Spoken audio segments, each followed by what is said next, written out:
February 28, 26. At dawn, air raid sirens scream across Israel. Minutes later, the first explosions rock Iranian cities.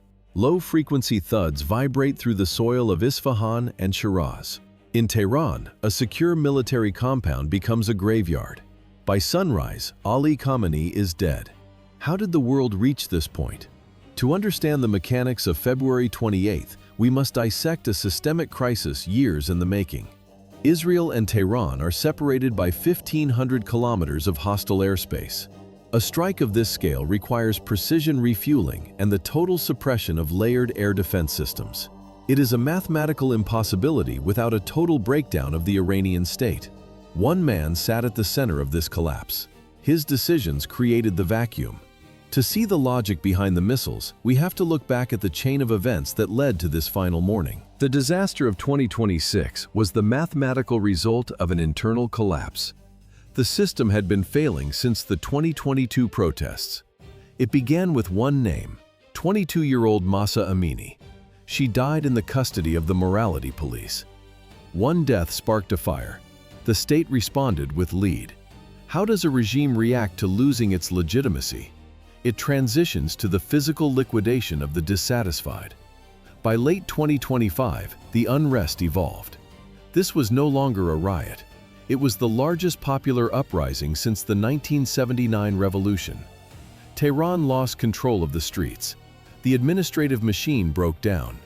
In its place, the state deployed pure military terror. The HRANA news agency acted as a dry counter for the carnage. Their reports documented an industrial scale of slaughter. In the final weeks, the death toll surpassed 7,000 people.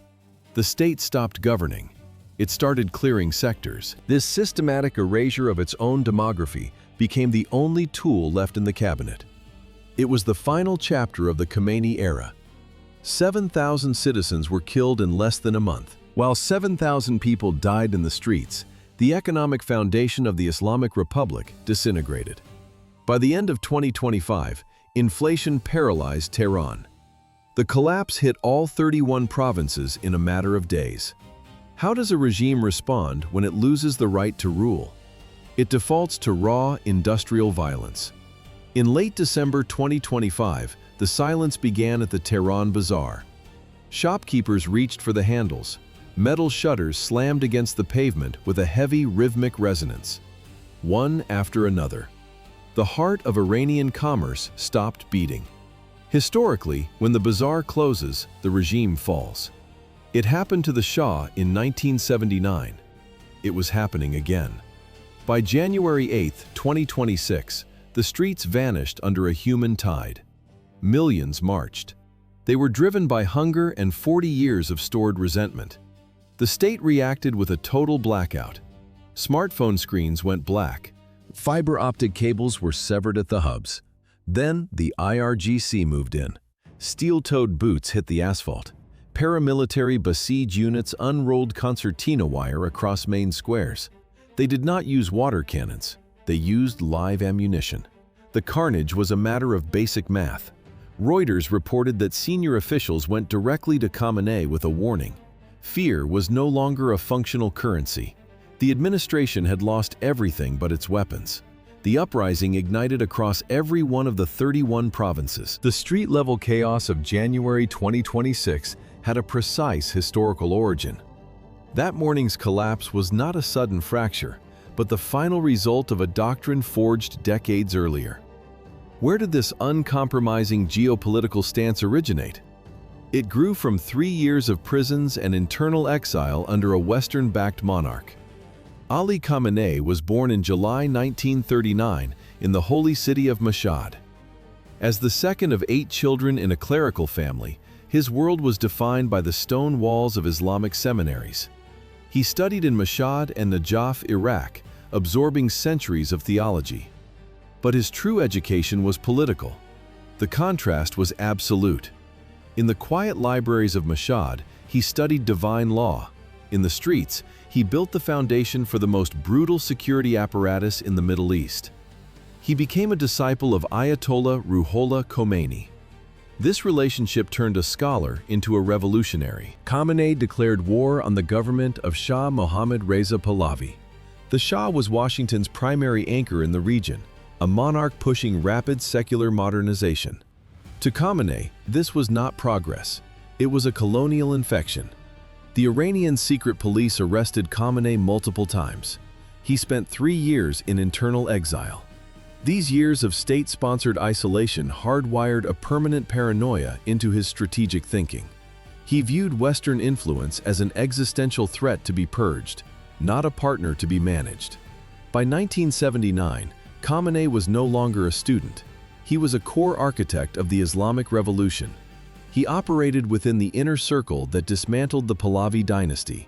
They systematically seized every government building and replaced the monarchy with a clerical autocracy. The 1979 transition of power created a vacuum. 50-year-old Ali Khamenei filled it. He spent the years between 1981 and 1989 as president. It was a high office with a glass ceiling. Ruhollah Khomeini held the real leash. Everything changed on June 3, 1989. Khomeini died.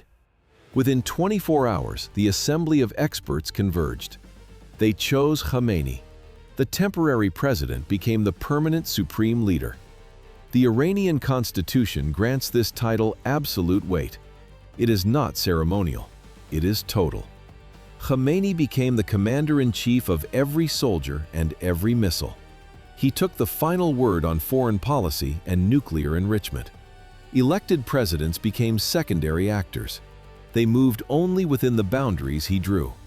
The mechanics of this power were simple: no fixed term and no domestic oversight. Khamenei answered to no one. The scratch of a pen on a secret budget bypasses parliament. Billions shifted from the economy to ballistic steel. The result was a structural imbalance. Khamenei directed the national wealth into a sprawling network of Middle Eastern proxy groups. He funded a missile program that grew while the internal infrastructure decayed. This strategy pushed Iran to the edge of direct military collision with Israel and the United States. The regime prioritized the reach of its rockets over the needs of its people. Dissent was met with a severity that drew global condemnation. Internal stability was traded for regional shadow wars. Khamenei maintained the final word on every nuclear decision and every move toward war. The military architecture of 3 decades fractured in June 2024. A 12-day war with Israel dismantled the foundation of Iranian power. Israeli jets struck nuclear sites. Scientists died in their offices. The upper ranks of the Islamic Revolutionary Guard Corps were decimated. Khamenei had spent 30 years turning the IRGC into the state's steel backbone. Now, that backbone was snapped. What happens when an elite military machine is destroyed in 12 days? The leader of the nation disappears from the public eye. Khamenei's strategy of deterrence collapsed. Multi-billion-dollar air defense networks, built over decades, failed in hours against Israeli aviation. The regime could not explain the weakness to its own people. Khamenei stopped meeting the elected president. He canceled scheduled appearances. When he did speak, the settings were sterile.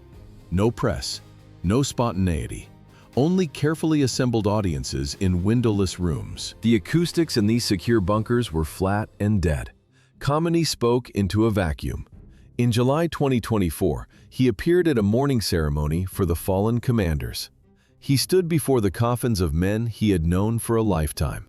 They were declared national martyrs. It was one of the last times his office distributed a high-resolution photograph of the supreme leader. By September 2024, he was a ghost on a screen. His televised addresses became rarer. The isolation was absolute. On February 17, 2025, he made his final stand before a camera. He spoke about American aircraft carriers. He called them dangerous. Then he claimed Iran could sink them all. His tone was defiant, but the image was hollow. The supreme leader was a man out of time, presiding over a ruined infrastructure from a hidden room. 17 February 2025 was the last time Khamenei appeared in public. It was exactly 11 days before his death. While the supreme leader vanished from the public eye, The final diplomatic channel opened in Muscat, Oman. It was early February 2026. These indirect talks with the United States were not a bridge. They were a countdown. Why did the diplomatic window slam shut so rapidly? The White House demanded a total cessation of uranium enrichment. For Tehran, this was not a negotiation point. It was a demand for systemic surrender. Khamenei rejected the terms categorically. By February 24, 2026, the pretense of diplomacy evaporated.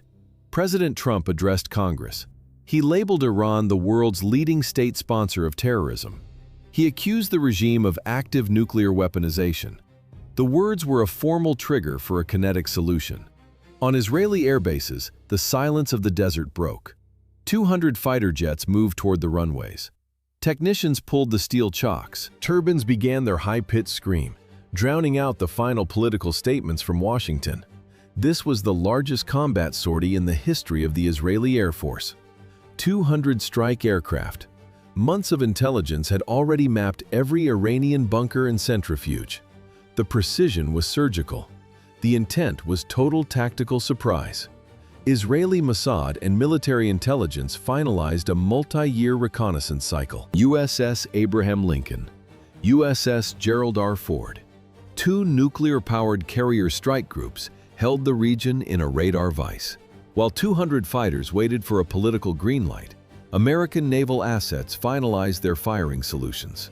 The contrast was absolute. The Pentagon deployed the most sophisticated mobile airfields in history, while Ali Khamenei remained in an unarmored surface office. He was not in the bunker.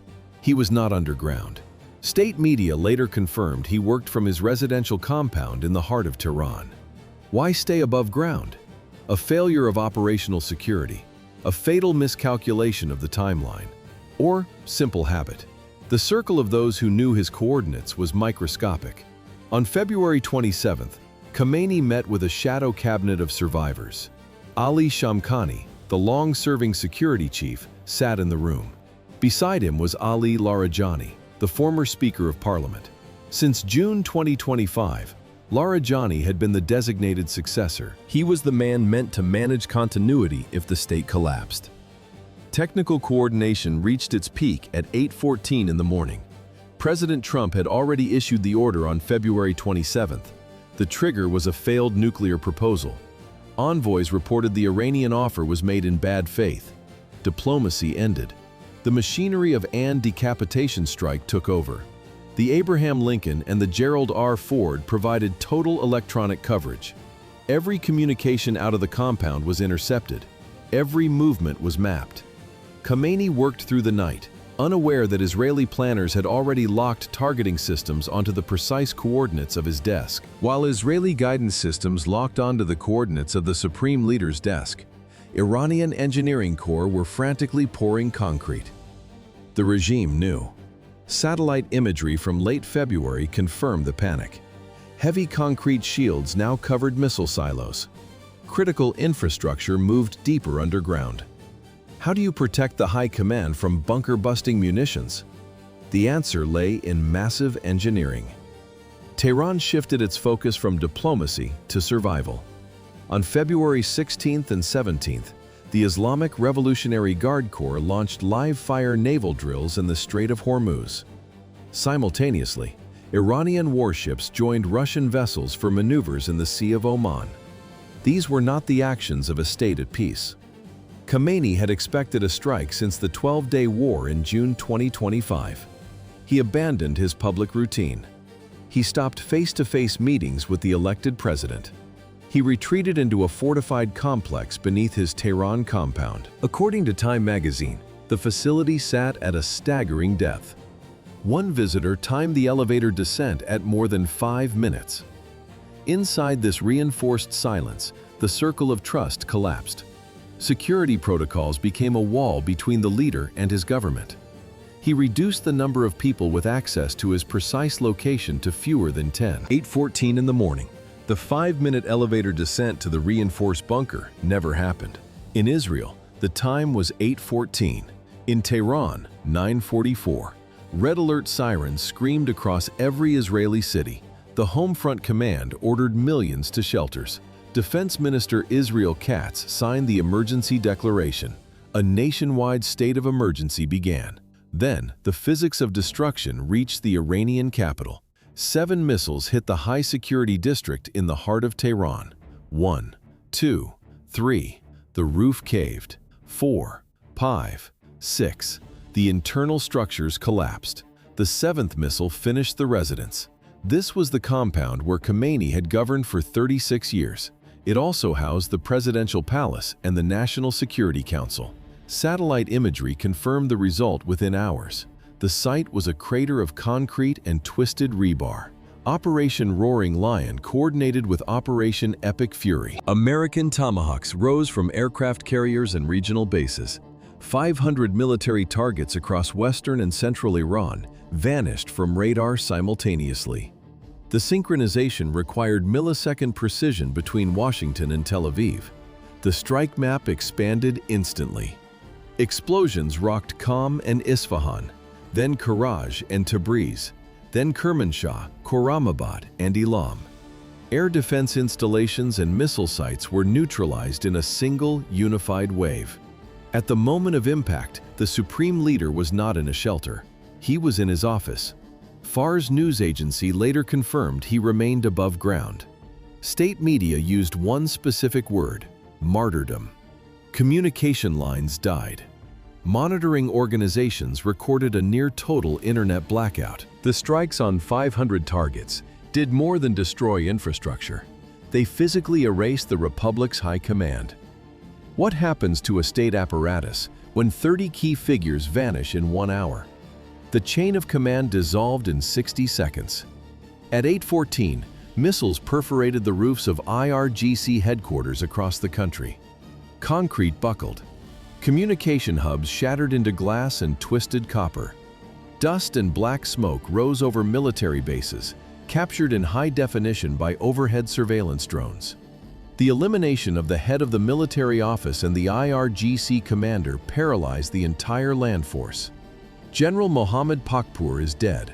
Ali Khamenei, the senior advisor who evaded death in June 2025, did not survive this time. Defense Minister Aziz Nasirzadeh fell in the same wave. The purge reached the inner sanctum.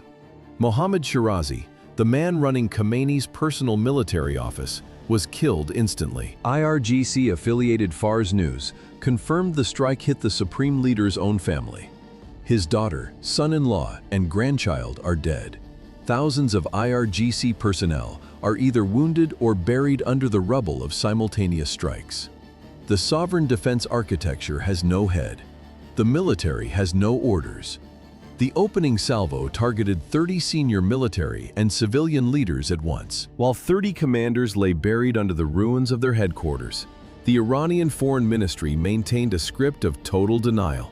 They broadcasted protocol statements. Everything was normal. Leadership was secure.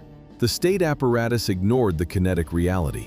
The Foreign Ministry initially reported both President Masoud Pezeshkian and the Supreme Leader as unharmed. An official told NBC News that Khamenei was safe and sound. IRINN television kept the schedule of a quiet morning. The denial was systemic. It was a technical shield against the collapse of the state. Across the border, the narrative was different. Benjamin Netanyahu held a press conference. He stated the Supreme Leader was hit. He confirmed the signs of death. Reuters cited an Israeli official claiming the body was located. Netanyahu personally viewed the photographic evidence. Channel 12 began reporting the kill before any official communique. The confirmation shifted to the West. Donald Trump posted on Truth Social during the American early morning hours. He labeled Khamenei one of the most evil figures in history. He declared him dead. The post detailed the failure of Iranian evasion against sophisticated tracking systems. It confirmed the joint operation would continue. The wall of propaganda finally shattered in Tehran. The state broadcaster IRINN changed its tone. The announcer's voice cracked and broke into tears. He read the official statement to a stunned nation.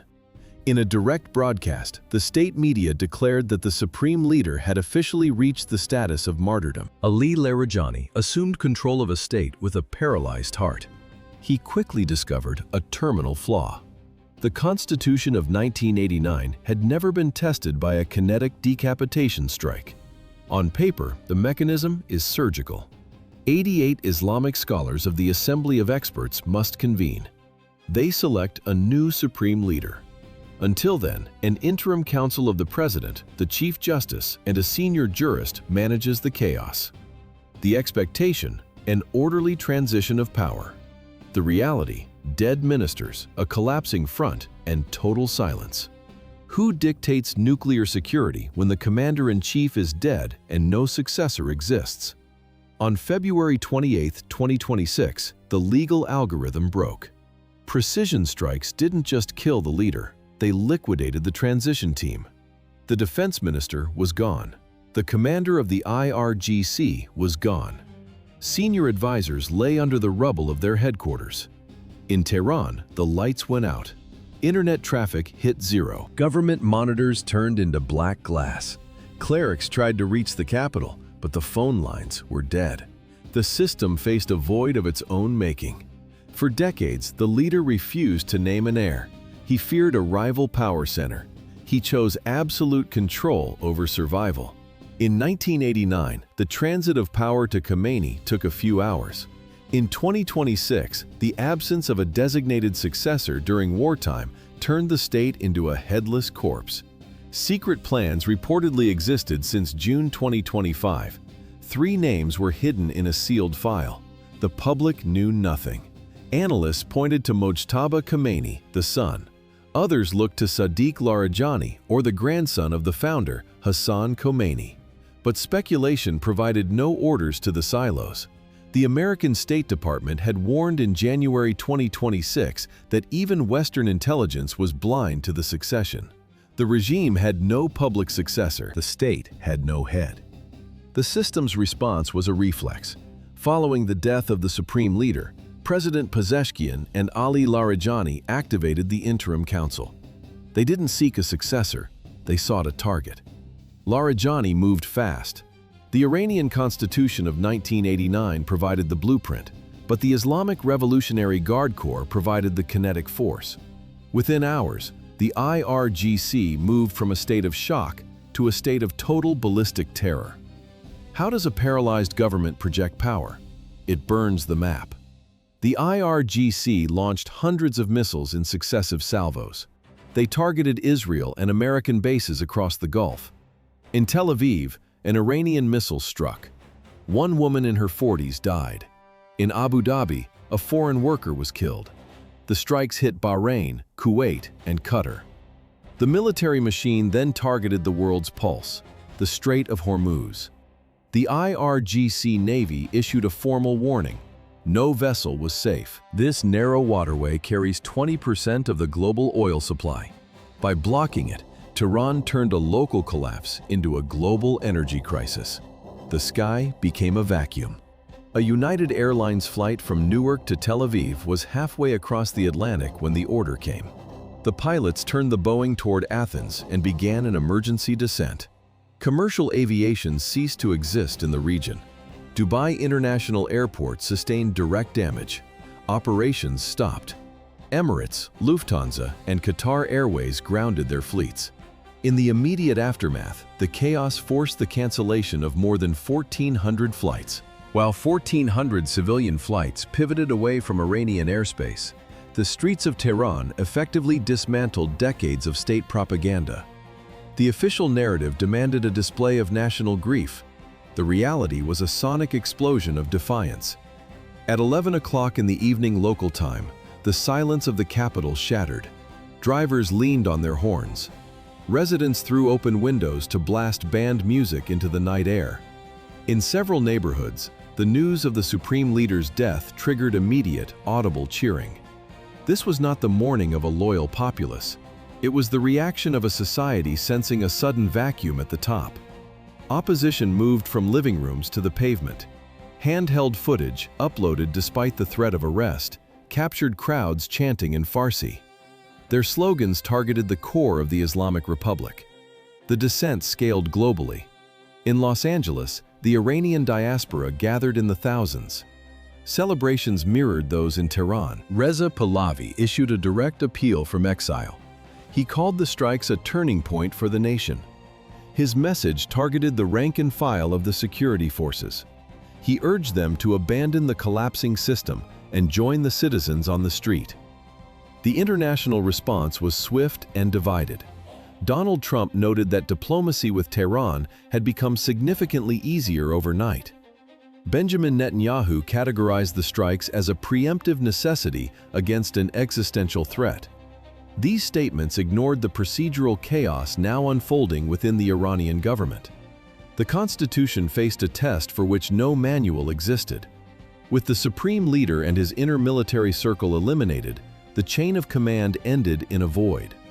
The United Nations Security Council convened in an emergency session. 36 years of power, 1/3 of a century, ended by a single kinetic strike. How do you protect a state that lost 500,000 citizens in a trench war? You move the front line. You push the battlefield hundreds of miles from your own borders. In 1989, Ali Khamenei inherited a republic bleeding from an 8-year conflict with Iraq. The demographic trauma was absolute. To prevent another invasion, the new supreme leader spent decades building a human wall of proxies. Hezbollah in Lebanon, Hamas in Gaza, the Houthis in Yemen, Iraqi militias. This was his strategic depth. The dismantle began in Lebanon. Israeli intelligence located the command bunkers. One by one, Hezbollah's senior leadership vanished in precision strikes. In Syria, the Iranian bridgehead buckled. The Damascus government fell in December 2024. Bashar al-Assad fled to Russia. The geography of the axis shifted. Red zones on the strategic map turned gray, then disappeared. Khamenei's outer defenses were stripped away in a 2-year systematic liquidation. By February 2026, the buffer was gone. Israel had destroyed the entire external perimeter of defense. The strategic depth in Damascus and Beirut had evaporated. Tehran no longer looked outward. The regime redirected its entire strike capacity against its own streets. The mechanics of terror became a math problem. Amnesty International recorded over 1,000 executions in 2025 alone. This was the highest body count in 15 years. The state machine killed an average of 3 people every single day. How does a system survive losing its external shield? It cannibalizes its own population. The crackdowns of 2022, 2025, and early 2026 followed a linear progression. Each wave used more force than the last. The apparatus Khamenei built over decades reached maximum RPM in his final months. No more warnings, only the rope. On February 17, 2026, the leader stepped to the podium. It was his final public speech. Only 11 days remained before the impact. He spoke about the threat of American naval power. He claimed Iran was ready to strike back. At 86 years old, he showed no sign of retreat or realization. The architect of the system did not see the end coming. He returned to his office and continued signing orders. The man who signed the execution orders was killed at his own desk. He left behind a global machine with no operating manual. March 1, 2026. Iranian state television confirms the void. The central architect is gone. The bureaucracy reacts with ritual. Officials raise a massive black flag over the golden dome of the Imam Reza Mosque in Mashhad. It is the city where he was born 86 years ago. The government announces 7 days of public holiday. 40 days of national mourning begin. For a Shia state, 40 days is a sacred cycle. For a nation at war, it is 40 days of administrative paralysis. The Assembly of Experts convenes under the howl of air defense sirens. They must select a successor for only the second time in the Republic's history. The IRGC retaliates by reflex. Dozens of ballistic missiles arc toward Israel and the Gulf. The machine still functions, but the animation is gone. For 36 years, every institution, the nuclear program, the proxy militias, the internal security lived through one man. He survived sanctions and the 2025 aerial campaign. He watched his inner circle die while he remained.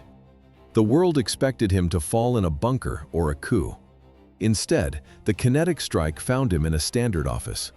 He was not hiding. He was sitting at a wooden desk, carrying out routine duties in a compound he had occupied for decades. Ali Khamenei was 86 years old. He had ruled for 36 of them.